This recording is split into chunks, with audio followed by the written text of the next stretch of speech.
It's 9:15 on a rainy Saturday morning in West Cork, Castletownbere to be precise, and I'm about to go on my first journey in the Peugeot E Partner long distance using some rapid chargers. It's a 370 kilometre journey. I'm on my way to the launch of the Alekto Irish Hillclimb and Sprint Championship. Hill climbing is the fastest closed road motorsport for cars in the country. I'll just power up there and we'll see the status of the van. It should be fully charged and this is going to be a really good range test. I can't figure out how to zero the clock there, but it's at 208 kilometers, and I think just without further ado we'll get going and I'll talk to you along the way. The first leg of my journey is quite rural, so it'll be roads with an 80 kilometers an hour maximum, and I think that's what I'm going to do for this as a fair test. I'm just going to drive just below the speed limit. It's an easy thing for all of us to judge, and that'll give a fair trial against driving in a conventional petrol or diesel vehicle.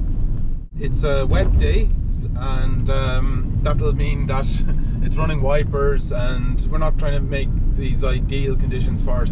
It's 8 degrees, which is a little bit of a help. It's actually been as low as 0 and 1 in the last couple of days, so it's kind of favourable for it in some ways. You saw at the start there was 260 kilometres of range estimated. Look, I have already seen and heard that 200 kilometers is a more reasonable range to expect from this, so that's a little bit ambitious, particularly because I'm running the heater. I'm not going to again try and hypermile this in any sort of a way. I want to be comfortable. Now I have set it at 18 degrees. I'm not going to cook myself, and it should be relatively economical because I'm only heating this cab space. You know, when I'm driving the Leaf, I'm heating the whole car, and yeah, the wipers and the heater have a noticeable effect on the Leaf.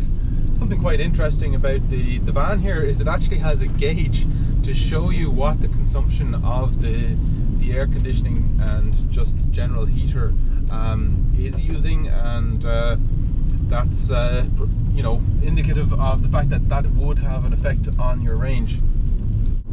I'm using my own sat nav on a phone there.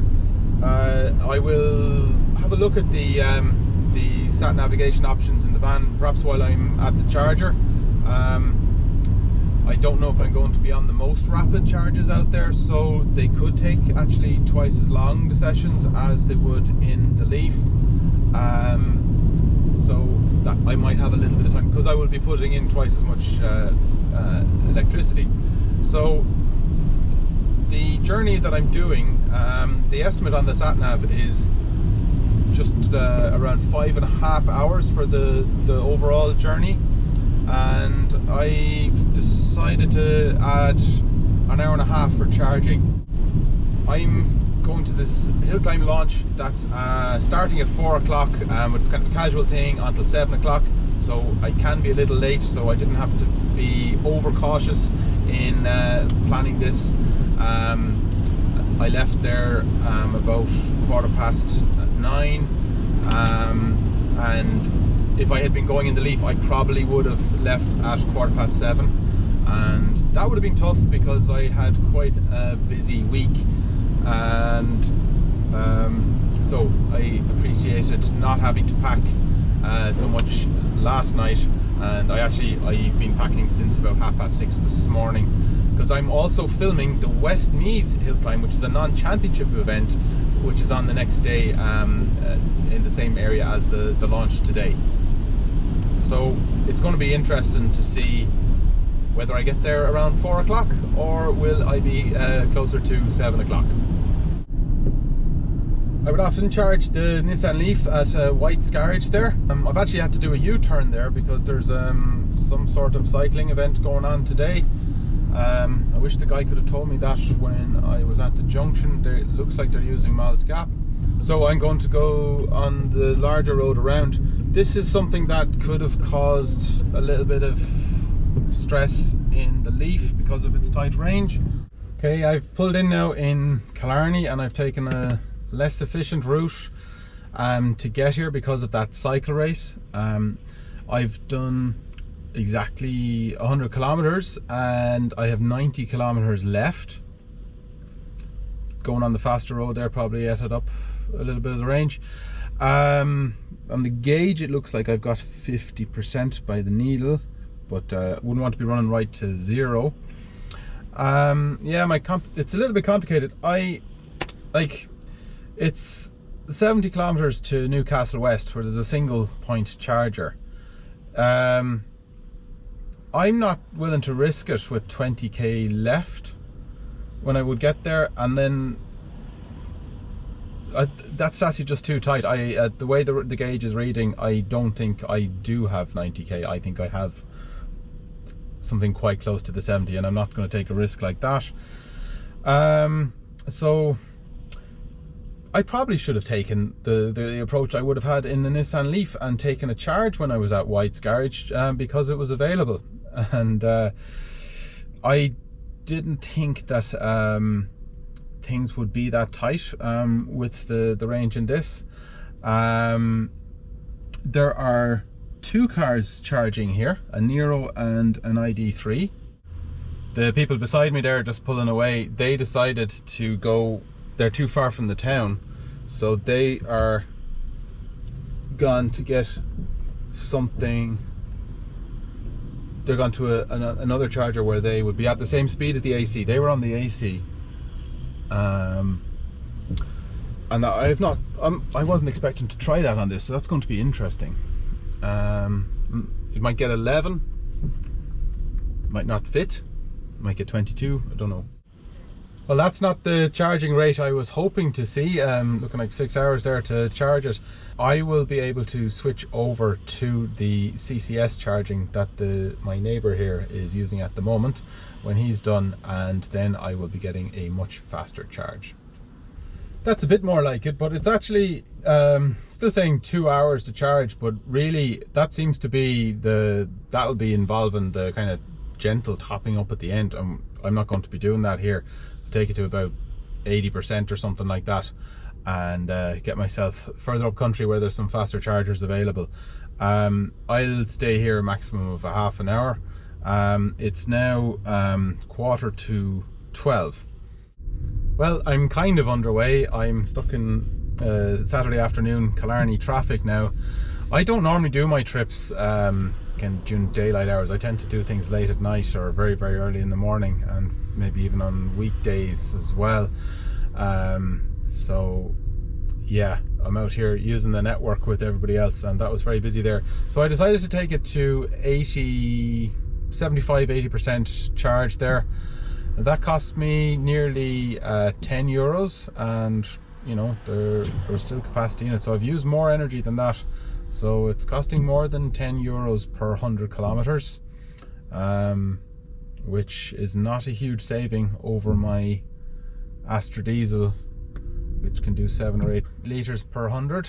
Quite interested to see what the Charade could do. It might even be able to do better than that. Yeah, I didn't want the charging speed had gone down to 33 kilowatts. It did start at 50, and even 10 minutes before I stopped it was already down to 33 kilowatts. So I don't know this vehicle's charge curve yet, and you know, I'd want to be doing those charges in the fastest area on that.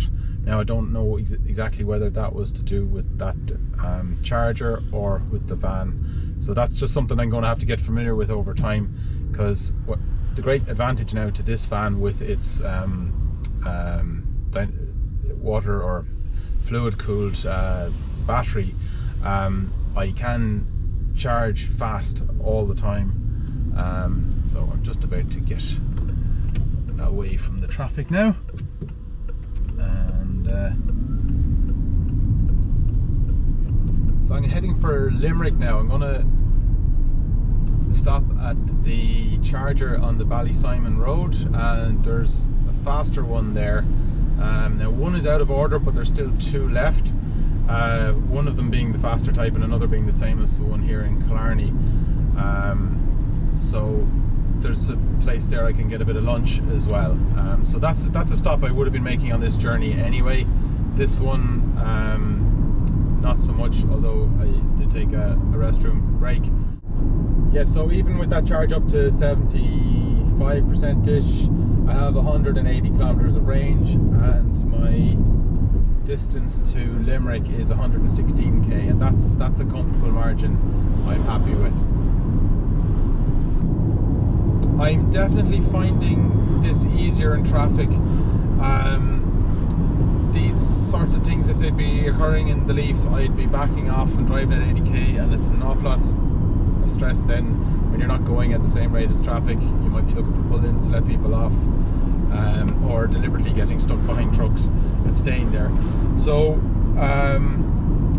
it's feeling an awful lot more natural to drive a vehicle with this level of range in traffic. But that caution is not actually really a criticism of the Leaf. I would see that actually as more criticism of the charging network. If there were multiple chargers at the locations that are already there, then you could go further in the Leaf without having to hold back enough to get to the next charger. And if you were able to run even that older 30 kilowatt hour battery capacity car to closer to its limits without taking big risks in terms of getting stranded, then that car would be much more viable. And in terms of the value of a car like that being around 15,000 now second hand, that would mean that a very capable car was available at what, half, maybe even a third of the price of most EVs that are available at the moment. The traffic has really not been on our side today as well, against that early morning estimate of the 4 o'clock. We're definitely not going to do that, but we're also going to have to attribute some of the delay to the traffic conditions as well as the diversion I had to take at Killarney. Quite a lot of firsts for this vehicle today, I think. This is its first time on 120 kilometers an hour motorway. It's had its first CCS fast charge, and maybe later on its first high-speed charge.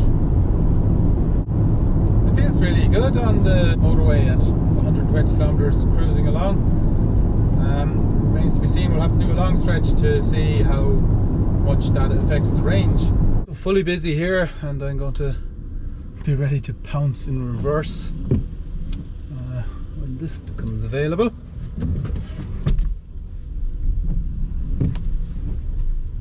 It is 10 to 2. I waited about 8 minutes, and then this position at one of the high-speed chargers became available, so I backed into it, and by the time I was in it, actually the car beside was pulling out, and another guy who'd arrived while I was waiting got in. And now actually I don't think there's anyone actually queuing now at the minute. So there's 3 positions here, 2 high speed and 1 fast one. The van, I was looking at it there, it's stepping up gently to the high speed. It's at about 65 kilowatts at the moment, and I'm going to check on it there again in a few minutes and see if it's going any faster. I have about 154 kilometers to my destination, so I'll need to take another charge because I don't think there's any charging where I'm going, and I want to have enough to get back down to another charger then on my way home afterwards. So I'll go through the ESB eCars app and see if I can find another high-speed one, and we might get back a bit of the time we lost, mostly in traffic and with that diversion, I would say, even though I have done a bit of queuing. It's not so much of a charging curve with the van, but a cliff. When it gets to 80%, it just drops off completely down to about 10 or 11 kilowatts. So it charged at, as far as I could see, very close to the lowest I saw was 48, I think, and the highest I saw was just about 65. I got back up to 80% in half an hour from, I'd say, somewhere around 30%, I suppose. And back on route again. I now have, according to the gauge, 206 kilometers, and I'm going to charge in Tullamore which is about 115 kilometers away, so I can drive on at a decent rate, and I'll charge there, and that'll have me set up for the beginning of my return journey tomorrow evening. I have a section of about 50 kilometers of motorway to do now. I'm going to drive it up to 120, and let's see what that does to the range. I had 190 on the clock at the beginning of the section. What will be more relevant would be, you know, how much of the battery it'll use. So I was pretty close to that 80% at the beginning of that. So I'll have to just judge that by the gauge. I've maintained that 120k per hour, 4 to 50 kilometers, and yeah, that's eaten into the range. We've got 74 left, and I need to go 61. Now I think that's probably 74 at that rate, so I might see a little bit of range coming back as I turn off the motorway now in a minute and start doing some more cross country. 120 on the motorway is definitely a bit too ambitious for a long period, and it's taken away a bit of my margin really for error going to my next charge. So I'm going to pull in and do one at Roscrea, which is on my route, so I'm not really losing much time. That looks a little tight. So what happens if you've got a larger electric vehicle and you want to charge? So what you gain by going an extra 20 kilometers an hour in terms of gain over ground, you're going to spend more time on the chargers, and therefore you're going to spend more money as well. So I've got a feeling 100 kilometers an hour would be a better motorway cruising speed. I'm back on the road now, out of Roscrea. It says 200 kilometers of range again. I'm at 80%. I waited till it got to 80 and it dropped like a stone again. But that's kind of handy. That's your quick zone for charging, certainly on those ones. I now have enough range to go to a high power charger in Mullingar, which is quite close to where I'm going, and it will be interesting to see if that one goes faster than the one in Limerick and shows the full capability of the van. We're at 594 total kilometers, and I've got another 30 to go, so we will be just over the 400 kilometers for the journey. I arrived here with more than a quarter of the battery capacity left, and I'll charge it up to 80% as well, because I don't want to be hanging around too long. It's going to be more like 6 o'clock by the time we get there. Now really, when I made my initial estimate, I was hoping to leave at 9, and by the time I actually had everything set up and running, it was more like 9:30. And then that detouring around Kenmare, I pretty much lost another half hour. So I think it'd be fair to say, with traffic and delays of charging, then it took another hour. So that's between queuing and traffic. I waited till the charge dropped off again at 80%, and it's now 5:35, and I've just got 30 km to get to the Hillclimb Lodge. So let's see, that charge cost €15. It was 22.9 kilowatts, 23 kilowatts shall we say, and it took 26 minutes. I'm arriving at 6 o'clock, so not a complete disaster. The launch affair is still going on until 7.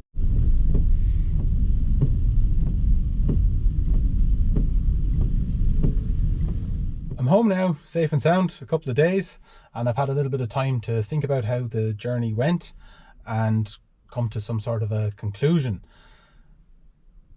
It has to be said, in fairness to the van, that it probably was never really intended to be a long distance cruiser. You know, it's designed to carry a load of 4 meters cubed and 750 kilograms and delivered, and most likely in a local area like a post van or something like that, and would also probably do like county-wide trips very effectively, perhaps with one rapid charge while you're away from your business or your premises and get you back.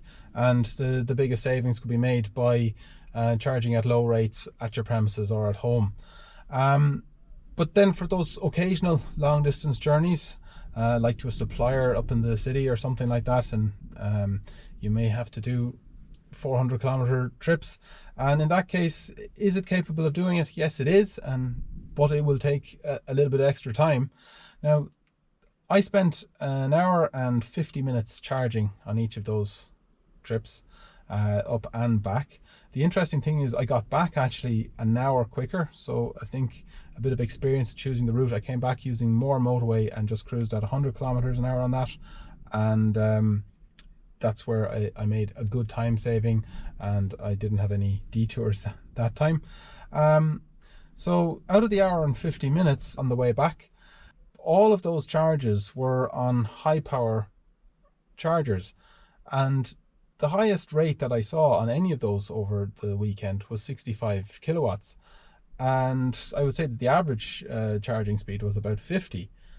The van is supposed to be able to charge at 100, so it's a shame that those machines were not delivering that to this van, because that would actually have probably pulled another hour off the time, and that would start getting you down to around 6.5 hours for 400 kilometer trip that includes quite a bit of rural driving. I would say that that's quite acceptable. So I'm going on another long trip anyway in another weekend, and I would be really interested to see if any of those e-cars chargers can deliver a high speed to the van, but I might try some other suppliers as well, and that would start to show the van's true potential and be give a true idea of what it could do on a long journey.